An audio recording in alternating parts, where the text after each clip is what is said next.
Hello everyone, I am Casualty, and in this Diablo IV video I'm going to be showing you my Rabid Werewolf build. One friend of mine called this the Geneva suggestion build because of this. You see that grayed out health bar? Yeah, that's from one ability. And it means all of that damage is poison damage, so if that grayed out bar is their entire health bar, you can rest assured that unless they obtain protection or healing from other means, that enemy will die. This build is designed for World Tiers 1 through 3. I can't speak for World Tier 4, but it could likely do well there too. But the build focuses entirely on poison damage over time, critical strikes, and wolf form. It's a very fun build, but as with all Druid builds, it starts off slow, but ramps as you gain levels and gear. This ramps quickly as you gain aspects and drops, but you can even transition out of this build fairly easily into something like Storm Wolf build if you desire, once you get the drop state you need. I will say that this is a build that can also work well when in a group of people that can apply crowd control or vulnerable regularly. You don't need a group, but if you find some friends that you want to play Diablo with, then this will go well with them. You'll know why the crowd control matters in a bit. The general strategy for this build is going into combat, throwing out a poison creeper to immobilize enemies, and apply a large amount of poisoning damage, then throw out rabies, biting one of the immobilized enemies or slowed enemies with rabies because you deal more damage to crowd controlled enemies with this build. If you're using the staff, which you should be, and that will begin spreading to other targets. Follow that up by using a claw attack to build spirit, and then spending that spirit with shred to deal massive damage. The third hit of shred ending in a cleave attack, which any enemies in that cleaved area are dealt damage and additional poison damage over time thanks to Raging Shred's talent. Then using our ultimate lacerate for one of three things: 1, more damage; 2, safety because you're immune during it, and it can be used while you're crowd controlled, or for the healing, which we'll talk about during the build, but that is the basic premise. It can deal a lot of damage and it's pretty laid back. So let's talk about how this build works and move into the skills themselves. First up, we have Claw, which is your bread and butter basic attack. It's your spirit generating ability, and when enhanced, it gains attack speed, 10%. Then when you obtain the Fierce Claw talent, it will deal additional poison damage over 6 seconds. We mostly use this skill to build resource, but also the high lucky hit chance it provides, sitting at 50%, which we'll talk about more when we get into our companion skill. But for now, we'll jump into our core skill, which for this build will be Shred. This shapeshifts you into werewolf form, and each time you reactivate this ability, you make another attack up to a total of 3 attacks. The first attack will dash the target and deal some damage, the second will deal more damage, and the final attack will make a finishing move dealing greater damage, but with Enhanced Shred, this now has faster attack speed and heals you for 1% of your maximum life. But what we're really after is a talent called Raging Shred, which changes the final attack of Shred to a cleave, and it cleaves in a larger area, hitting more enemies and applying poison damage to all targets you hit. Something to keep in mind is that the damage over time does not vary and cannot crit. However, I made a video about this ability a few days ago, saying that poison ticks seem to be bugged. If you want to see more of what I'm talking about, I will link the video on the top right so you can go check it out, but the ability is fine otherwise. It does enough damage on its own without the poison ticks, so don't worry about it too much. Next up, we move into our defensive skill, and for this we reach for Blood Howl. This ability, when activated, will heal you for a percentage of your maximum hit points, but with Enhanced Blood Howl, its cooldown will be reduced for each kill you obtain with it, and with the innate Blood Howl talent, it will also regenerate 20 spirit when used. Now, Druids are very spirit hungry, and the awesome thing is that this ability costs no spirit on its own, but it has a cooldown, so before you even get in the fight, you can use this to build up spirit, spamming it before you get to the fight, and it will keep you topped up with both spirit and HP during the fight. Now, before we move into our companion, we're kind of a glass cannon currently, and we need some added tankiness. We're going to achieve that in this defensive cluster by putting 1 point in Ancestral Fortitude. With it, we increase our non-physical resistance by 5%. We'll max it later, but for now we just need 1 point. We do this so we can get down to the Vigilance passive, which says when you use a defensive ability, you gain damage reduction for 6 seconds. When maxed out, this gives us 15% damage reduction for 6 seconds, so as long as you're killing enemies, your Howl will be on a very low cooldown, meaning this will essentially always be available to you. You can get these passes later on if you feel you're staying alive just fine, but I mention them now because it helps your survivability a lot. Now, before we move into our companion, there's a few legendary aspects you should be on the lookout for, the first being Night Howler's aspect. With it, Blood Howl also increases your critical strike chance by a percentage, and in addition, Blood Howl affects nearby companions and players for 3 seconds. The additional crit chance helps a lot with this build. Try to put this on your weapon or an amulet because it will increase the bonus critical chance you get from this aspect. If you can't get lucky enough to get this from a drop, you can obtain it from the Forbidden City dungeon, although the effect from an imprint will be weaker than if you got it from a drop.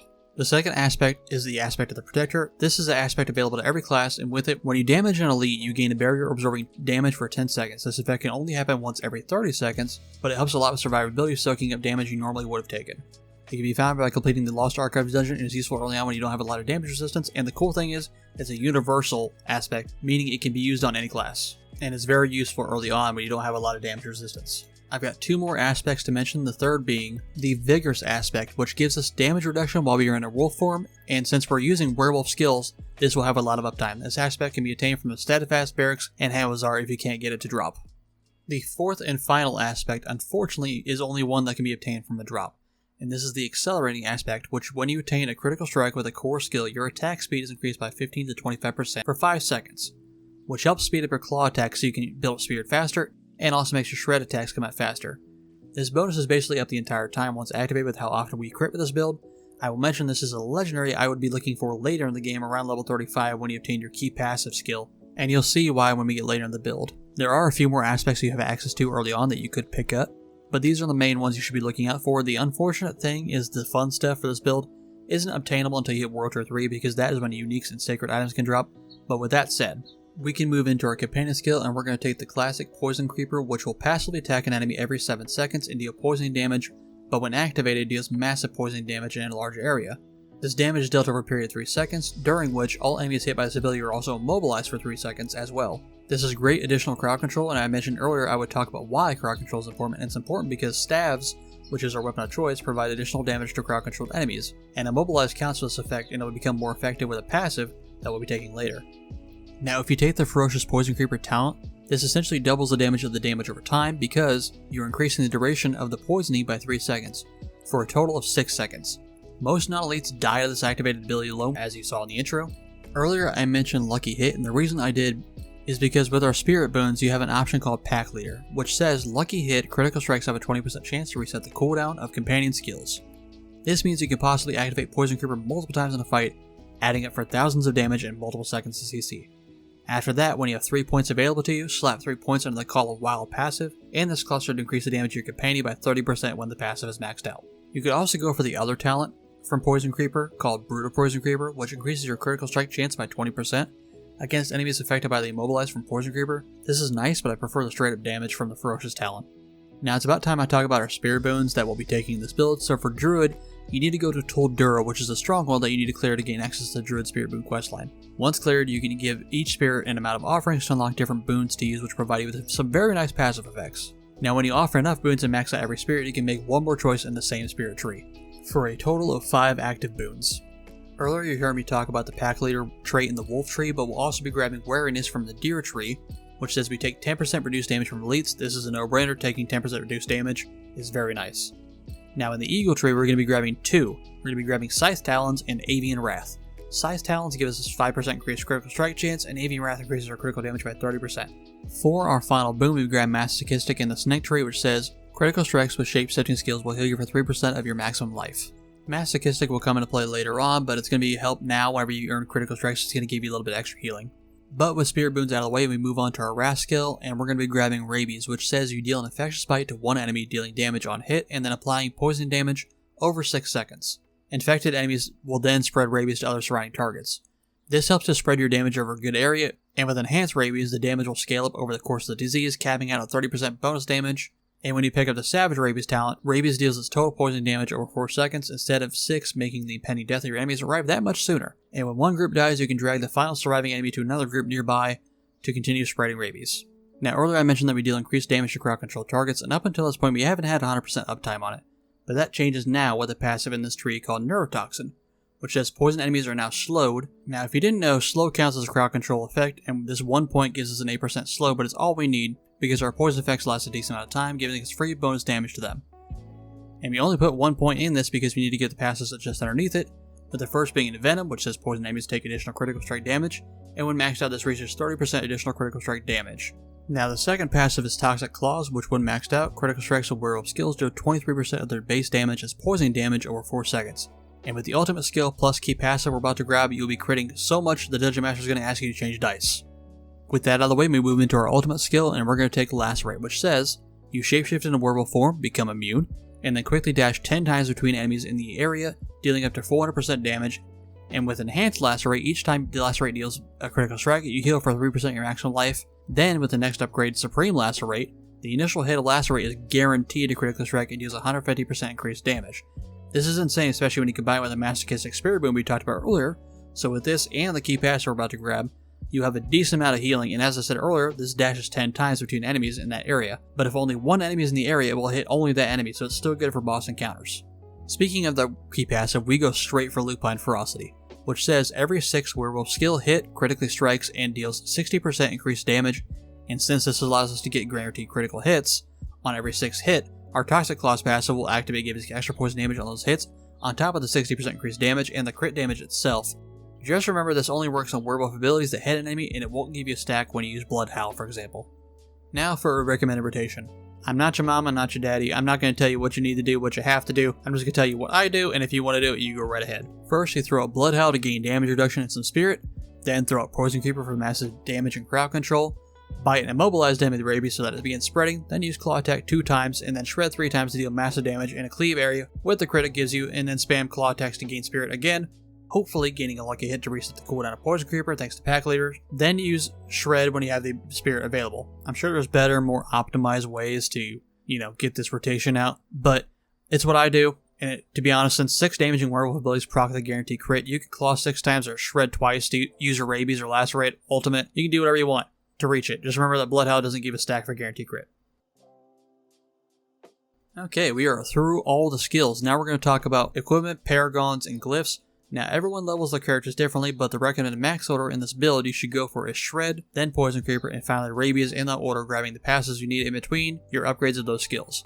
Claw is just there as a builder in the high lucky hit generation it provides, so you will max it last. The passive choices you have available are more important than Claw. The additional poison damage it gives is a nice bonus, and helps keep the slow for the neurotoxin passive, but it's not necessary to upgrade it for more damage early on. For your stats and your equipment for this build, the main stat on Druid is willpower, but a secondary focus for you is going to be dexterity because it gives you critical strike and critical strike damage, with your last thoughts being on the 2 other stats unless it's required for a glyph, which we'll be talking about shortly. But when it comes to gear, since we'll deal a lot of our damage with poison and crits, look for gear with increased poison damage, increased damage over time, increased damage to close enemies, critical strike chance and critical strike damage, and crowd controlled enemies. Those are all helpful to this build. Now after level 50 you start earning Paragon levels and glyphs. First let's talk about glyphs. Now think of glyphs like gems because glyphs slot into the Paragon board in these red sockets.